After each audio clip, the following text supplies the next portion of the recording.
Every worksheet contains thousands of cells where different columns and rows intersect. You'll need to know how to work with these cells in order to enter and edit data. Every cell has its own name based on its location, sometimes called a cell address. In this example, the cell I've selected is where column D and row 6 intersect, making the cell address D6. The address also appears in the name box above the worksheet. To select a cell, just click it. You can even use the arrow keys on your keyboard to navigate between cells instead of clicking with your mouse. To select more than one cell at a time, known as a cell range, click and drag, and the entire range will be highlighted. You can enter lots of things into a cell. For example, all of mine contain text, but they can contain advanced properties too, like formulas, functions, and formatting elements. For now, I'd just like to show you the basics. We'll start with inserting content into a cell.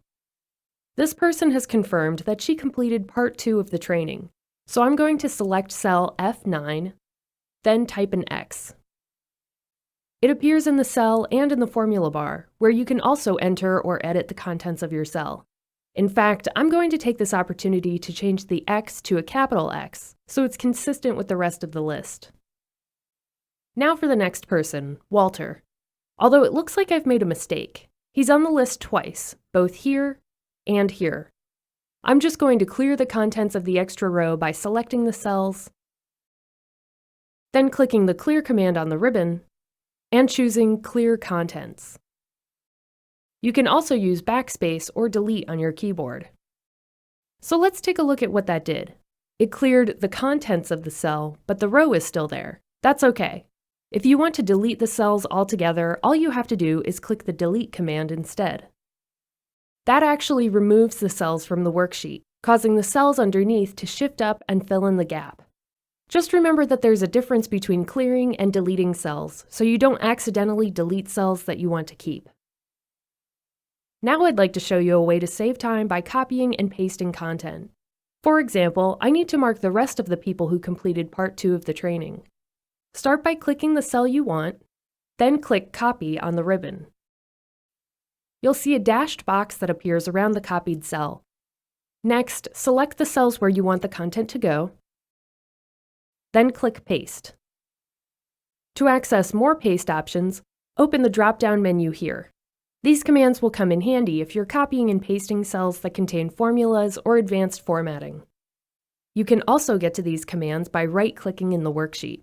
For example, to cut and paste, select your cells, then right-click, and choose Cut. The original content will disappear as soon as you paste it in a new location. There's also a drag and drop technique for moving cells from one place to another. To drag and drop, start by selecting your cells, then place your cursor on an outside edge. As you can see, it turns into a symbol with 4 arrows and a pointer.